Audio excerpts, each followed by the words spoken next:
자, 이제 다음 파트로 들어가겠습니다. 문화 콘텐츠의 콘셉트입니다. 이 부분에서는 문화 콘텐츠 산업의 특징을 살펴보고 창작자의 역량에 대해서 알아보고 마지막으로 문화 콘텐츠의 여러 분야를 살펴보도록 하겠습니다.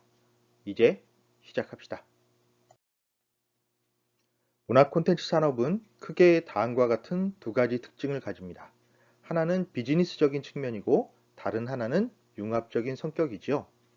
첫째, 비즈니스는 가치를 창조하는 것이고 경제적 가치와 공공적 가치를 가집니다.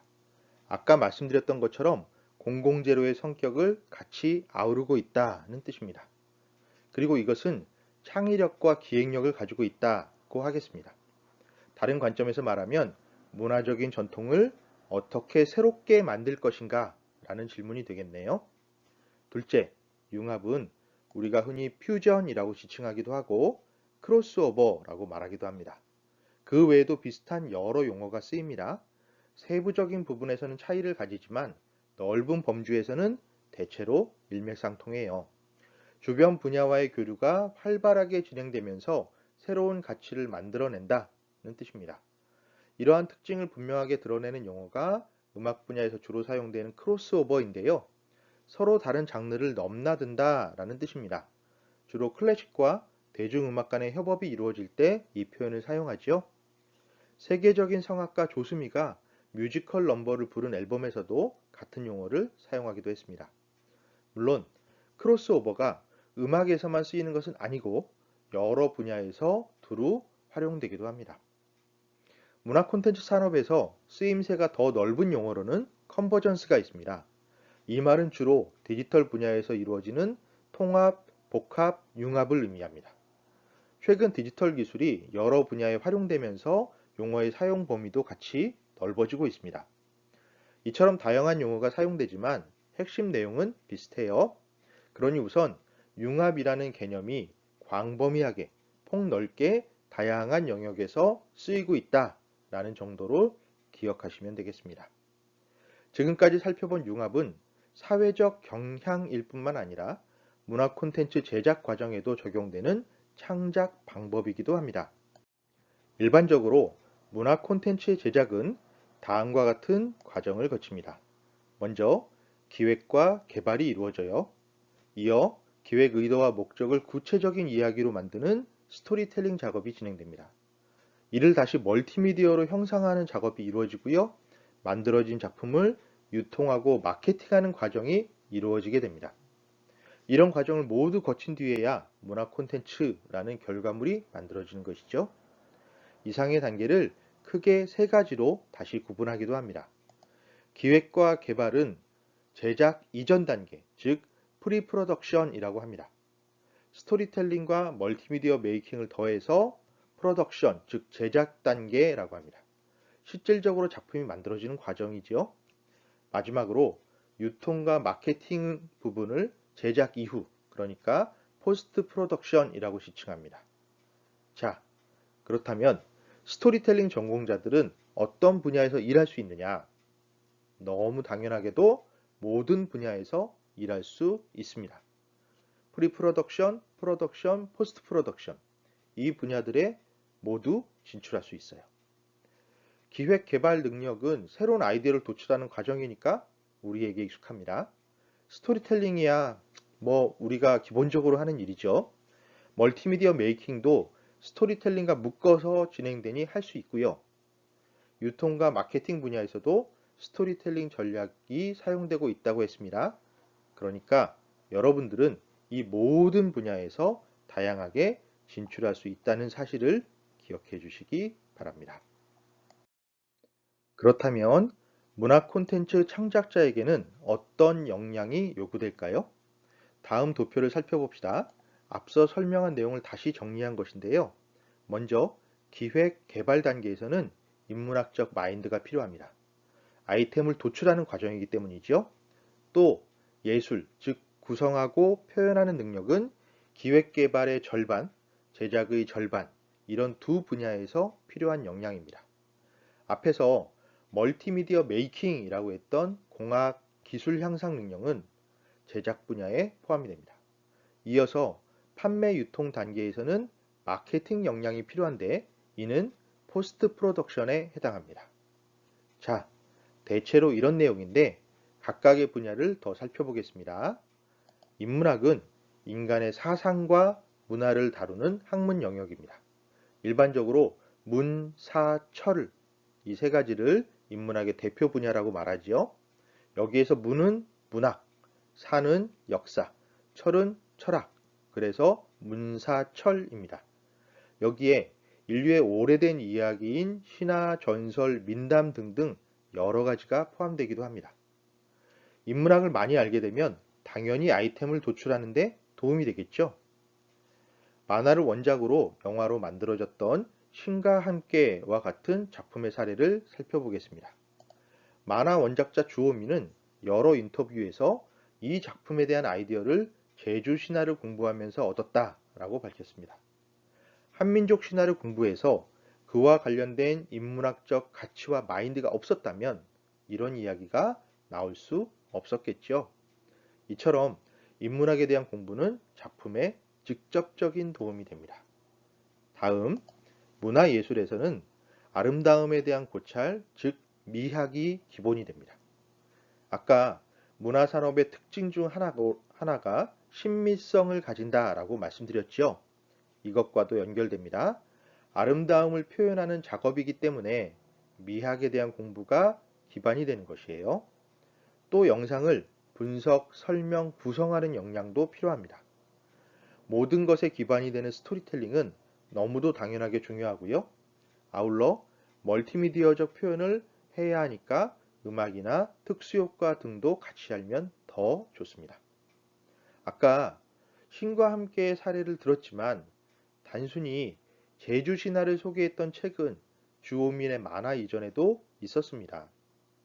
그 내용을 어떤 식으로 표현하느냐, 즉 스토리텔링을 어떻게 하느냐에 따라 작품의 가치가 달라집니다. 저승편만 보더라도 강림이라는 주인공을 만들고 김자홍이라는 인물을 만들어내고 진기한이라는 저승 변호사를 만들어서 이들이 어떤 식으로 얽히고 설키면서 이야기를 만들어가는가, 이 부분이 중요하다는 겁니다. 여기에서 예술의 구성과 표현 역량이 발휘되는 것이고요. 다음, 공학적인 부분은 엔지니어링입니다. 아까 이야기한 것처럼 우리 시대의 멀티미디어 활용 능력은 아주 중요합니다. 그래서 문예창작과 학생이라고 하더라도 그냥 단순하게 글만 쓰는 것이 아니라 간단한 이미지 편집 능력을 갖추거나 또 동영상 제작과 편집 기술을 가진다면 할 수 있는 일이 훨씬 넓어지게 됩니다. 여기에 필요한 장비를 활용하는 능력도 필요하고요. 아울러 IT하고 SNS를 연계하고 활용하는 방법 등을 익히면 더욱 좋습니다. 공학 분야를 보면 기술 향상이라고 되어 있죠. 이 부분이 콘텐츠를 만들 때 아주 중요합니다. 계속 신과 함께 예를 들자면 원작 만화가 아무리 좋아도 그걸 영화로 표현하려면 컴퓨터 그래픽이나 특수효과가 필요합니다. 무엇보다 저승이라는 세계를 표현해야 하니까요. 그래서 기술의 발전에 따라 표현할 수 있는 영역도 늘어나게 됩니다. 물론 우리가 컴퓨터 그래픽의 프로그램을 다 짤 필요는 없습니다. 기술의 혁신을 일으킬 필요도 없고요. 할 수도 없습니다. 다만 적어도 그런 프로그램을 통해서 어떤 것을 어떤 식으로 구현할 수 있는지 이 정도에 대해서는 이해하고 공부할 필요가 있겠습니다. 다음은 판매 유통 분야입니다. 이는 흔히 사회과학이라고 부르는 영역이 해당되는데요. 세부적으로는 경제, 경영, 트렌드 분석, 소비심리 이런 것들입니다. 왜냐하면 아까 설명한 것처럼 문화산업이라는 것은 하나의 경제적 이익을 얻는 경제적 가치를 만들어야 하는 것이기 때문에 경제적 혹은 공공적 가치를 만들려면 지금 이 시대에 필요한 이야기여야 되겠지요. 그래서 그걸 어떤 식으로 만들어낼 것이나 특히 지금의 소비자들이 어떤 것을 요구하고 있는가에 대해서 우리가 조금 더 명확하게 판단하고 그것에 맞춰 작품을 기획하고 창작할 필요가 있습니다. 실제로 영화에서 보면 같은 소재를 다루었다고 해도 어떻게 표현하는지에 따라서 혹은 개봉 시기가 언제인지에 따라서 같은 영화가 다르게 평가되는 경우를 종종 만나게 됩니다. 가령 더는 효용 가치가 사라졌음에도 집단주의에 너무 호소한다든가 아니면 이른바 국뽕을 너무 강조한다든가 이런 부분이 해당합니다. 제가 특별하게 사례를 이야기하지 않아도 엄복동이라든가 이런 작품들이 쉽게 떠오를 수 있죠. 그래서 그런 것들을 어떻게 잘 표현했느냐? 결국에는 이 시대 소비자들이 원하는 것이 무엇인지를 파악하고 그것들을 구현할 필요가 있다는 말입니다. 그를 위해서는 소비 트렌드 분석이 필요하죠. 자, 잠깐 다른 이야기를 하자면 가끔 글쓰기를 지망하는 학생 중에는 유행에 따르지 않는 것이 나의 독창성을 지켜내는 것이다. 이렇게 오해하는 친구들이 있습니다. 일정 부분 타당한 이야기입니다. 그런데 결국에 우리가 창작하는 글은 시대적인 상황과 맞물려서 평가받는 것이고 의미를 얻게 됩니다. 그래서 지금 시대와 함께 소통하고 공유하려는 자세는 굉장히 중요한 문제이죠. 앞으로 여러분들이 이 부분에 대해서도 많이 고민하시고 공부를 계속 이어가기 바랍니다. 마지막으로 문화 콘텐츠의 영역에 대해서 살펴보겠습니다. 아이고, 복잡하지요. 그래도 하나하나 차근차근 살펴보면서 설명을 들으면 그렇게 어렵지는 않습니다. 너무 복잡하게 생각하지 말고 일단 시작해 보겠습니다. 미디어, 즉 매체에 따른 구분이 첫 번째인데요. 가장 기본이 되는 매체는 문자이죠. 텍스트, 즉 문자. 당연히 문학이 포함되고요. 출판도 포함되고요. 만화도 문자를 포함하고 있습니다. 문자는 인간이 논리적인 사고를 하면서부터 만들어낸 굉장히 중요한 의사 전달, 커뮤니케이션 능력 표현 도구죠. 그런데 이미지도 오랜 기간 인간의 생각과 감정을 표현했던 매체입니다. 여기에 그림이 기본적으로 해당하고 만화도 텍스트와 이미지를 한꺼번에 가지고 있는 겁니다. 그러다가 기술이 발달하면서 사진이 나왔어요. 이 사진 기술이 나오면서 여러 장의 사진을 연속적으로 찍어서 빠르게 한꺼번에 돌리면 마치 움직이는 것처럼 보인다는 사실을 알게 됩니다. 이를 통해서 동영상 매체가 만들어지고요. 대표적인 것이 영화, 다큐멘터리, 애니메이션 이런 것들이 포함됩니다. 그리고 영화가 TV와 결합되면서 TV 드라마가 나오고요. 또 음악과 결합되면서 뮤직비디오가 나옵니다. 이를 제외한 나머지 예능 등과 같은 방송도 나오게 되는 거고요. 그런데 인간이 오래전부터 가지고 있던 미디어가 하나 더 있습니다. 바로 퍼포먼스. 인간의 신체를 활용해서 감정을 표현하는 분야입니다. 대표적인 것은 당연히 공연 예술이죠. 무용과 연극 같은 것들이요. 여기에 음악을 더하면 뮤지컬, 오페라 등이 되고요. 이런 분야들은 현재에도 여전히 강력한 영향력을 발휘하고 있습니다. 특히 뮤지컬 같은 경우에는 우리가 주목할 만한 분야입니다. 다음은 전시, 디스플레이가 있습니다. 디스플레이는 어떤 것을 전시하거나 박물관, 문학관처럼 특정 테마로 공간을 구성하는 것, 이벤트를 개최하는 것, 테마파크, 축제, 여행 이런 것들을 다 디스플레이와 연결해서 쭉쭉 뻗어나가는 분야라고 할 수 있겠습니다. 여기에서 이벤트에는 게임적인 속성이 있어요. 그런데 왜 게임하고 컴퓨터 게임을 나눴냐면 게임 분야에서 다시 설명하겠지만 게임은 더 넓은 범주이고 그 안에 컴퓨터 게임의 일부가 들어가기 때문에 그렇습니다. 넓은 범주에서 생각하면 이벤트 자체를 게임이라고 할 수 있겠습니다. 박물관과도 연결이 되는데요. 테마파크에서도 게임적인 속성이 드러나고요. 가령 5월 5일 어린이날 제주도에 있는 제주자연사 박물관이라는 곳에 가면 어린이들을 위한 이벤트가 개최됩니다. 제주도의 자연적인 특징, 과학적인 특징 이런 내용을 쭉 설명한 뒤에 어떤 전시물을 보고 사진을 찍어 오세요 이런 미션을 부여합니다. 그러면 어린이 참가자들이 박물관에 들어가서 관람을 하면서 미션을 수행해요. 그 결과에 따라 기념품을 나눠주고요. 이벤트지요. 동시에 게임이기도 합니다. 그리고 이런 활동을 하면서 SNS에 관련 사진을 올리면 자연스럽게 홍보 효과를 거둘 수가 있겠죠. 그래서 게임은 SNS와도 연결이 됩니다. 테마파크에서 그런 것들을 많이 쓰이게 되고요. 자, 다시 게임입니다. 게임과 컴퓨터 게임으로 나눈다고 했어요. 내장된 컴퓨터를 활용해서 게임을 하는 개인 컴퓨터, 즉 흔히 퍼스널 컴퓨터라고 불리는 PC의 발전 이후에 나오게 됩니다. PC 게임, 온라인 게임을 거쳐서 요새는 모바일 게임으로 넘어옵니다. 바로 이 모바일 게임이 확산되면서 자연스럽게 소셜 네트워크 서비스, 즉 SNS와 연결이 되어서 이른바 소셜 게임들이 나오고 있습니다. 이런 게임이 나올 정도가 되면 이제 디지털이 새로운 매체로 등장하게 됩니다. 디지털도 게임, SNS, 테마파크 등등과 긴밀하게 연결되는데요.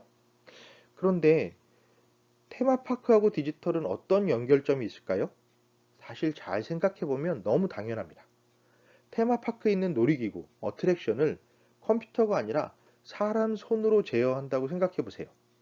만약 조종하는 사람이 실수할 수도 있고요. 그러면 엄청난 사고로 이어지겠죠? 자이로 드롭을 타고 있는데 밑에서 떨어져서 멈추는 그 단계에서 사람이 브레이크를 잡아야 된다면 과연 안심하고 즐길 수 있을까요? 당연히 그럴 수 없겠죠? 그러니 이런 부분에서 디지털 기술이 활용되는 겁니다.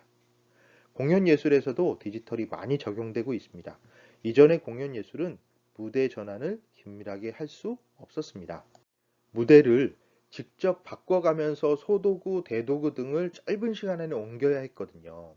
하지만 이제는 뒤에 영사막, 즉 스크린을 만들어 놓고 거기에다 이미 디자인, 편집해 놓은 배경을 투사합니다.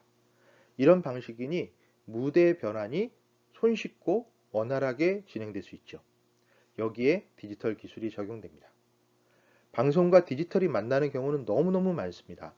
특수효과는 따로 언급할 필요가 없을 정도고요. 언택트 시대가 이어지면서 비대면 방청이라는 방식도 나오고 있죠. 또 디지털 콘텐츠가 방송 프로그램에 직접 도입되기도 했습니다. 마이 리틀 텔레비전 등의 방식이 대표적인 예고요. 개인 방송을 하는 크리에이터들이 예능에 직접 출연했던 랜선 라이프 같은 프로그램도 있었고요. 이처럼 출연진, 표현 방식, 방송 구성 포맷 등등도 디지털과 긴밀하게 연관됩니다. 자, 또 이 디지털 기술이 만화와 결합하면 웹만화, 우리나라에서 처음 형성된 웹툰 같은 것이 됩니다. 이외에도 웹소설 등의 웹문학이 나타나고요. 이러저러한 활동들을 다 묶어서 웹 2.0이라고 지칭하기도 합니다. 영역이 넓으니까 다양하니까 오늘은 이 정도로 그치고 해당 분야에서 더 자세하게 설명하도록 하겠습니다. 이상 살펴본 내용에서 중요한 부분은 다양한 미디어를 토대로 여러 활동이 이루어지고 있다라는 사실입니다. 그래서 각 미디어를 가지고 문화 콘텐츠 분야들을 구분하는데 이 그림처럼 서로 연결되기도 하고 명확하게 구분이 딱 안 되는 부분도 적지 않습니다. 그래서 이건 원래 성격이 그렇게 명료하게 나눌 수 있는 것이 아니라 중첩되는 영역들이 있다라고 판단하면 되겠습니다. 바로 이러한 유동성이야말로 문화 콘텐츠의 본질이기도 하고요. 다음으로는 주제에 따른 구분도 있습니다. 주제는 엔터테인먼트, 감성, 정보, 교육 이렇게 나눌 수 있어요. 그런데 여기에서 정보하고 교육이 구분하기 다소 모호한 부분이 있습니다. 교육은 말 그대로 학교의 교육과정이나 평생 교육에서처럼 실질적인 교육 활동이 이루어지는 경우를 뜻합니다. 반면 이런 활동으로 이어지지 않고 다양한 정보를 소개하고 제공하는 수준이라면 정보 전달이 됩니다. 맛집 정보라든가 생활 속의 꿀팁 이런 것들이 해당하죠. 하지만 여기에서도 마찬가지로 영역들이 섞여요. 융합이 이루어지기도 하고요. 대표적인 것이 인포테인먼트와 에듀테인먼트입니다. 인포테인먼트는 정보 더하기 엔터테인먼트예요. 정보를 제공하는데 조금 더 재미있게 전달해 주려고 노력하는 것입니다. 마찬가지로 에듀테인먼트는 교육 더하기 엔터테인먼트입니다. 평생학습의 시대가 되었으니 계속 공부를 해야 됩니다. 하지만 중학교, 고등학교 때처럼 공부를 시키면 효율성은 높지만 꾸준하게 지속하기는 쉽지 않죠. 그래서 평생학습의 시대일수록 점점 더 재미를 겸비한 교육 프로그램이 만들어져야 됩니다. 그래서 에듀테인먼트라는 개념이 나왔어요. 이 에듀테인먼트는 굉장히 중요한 개념입니다. 문예창작과 전공자들이 나갈 수 있는 여러 분야 중에 하나이니까 꼭 기억해 주시기 바랍니다. 그런데 인포테인먼트, 에듀테인먼트를 하더라도 이 두 가지만 서로 연결되는 것이 아니라 사실은 감성을 건드리는 부분도 있어야 되고 정보를 전달하기도 해야 되고 여러 가지가 섞여서 나오고 있습니다. 즉, 주제에 따른 구분에서도 다양한 분야가 서로 연결돼서 문화 콘텐츠를 형성하고 있다. 이렇게 이해하면 되겠습니다. 이렇게 해서 비록 개괄적이지만 문화 콘텐츠의 기본 개념에 대해서 살펴보았습니다. 세부적인 내용은 각각의 분야를 공부하면서 더 자세하게 설명하겠습니다. 다음 시간에는 드디어 스토리텔링의 이야기로 들어갑니다. 이야기의 기본 개념을 살펴보고 스토리텔링의 주요 전략인 원소스 멀티유즈, 스핀오프, 트랜스미디어 스토리텔링 등에 대해서 알아보도록 하겠습니다. 다시 강조하지만 우리가 함께하는 이 강의가 여러분들의 인식의 폭을 넓히는 계기가 되기를 희망합니다. 그럼 다음 시간에 만납시다. 감사합니다.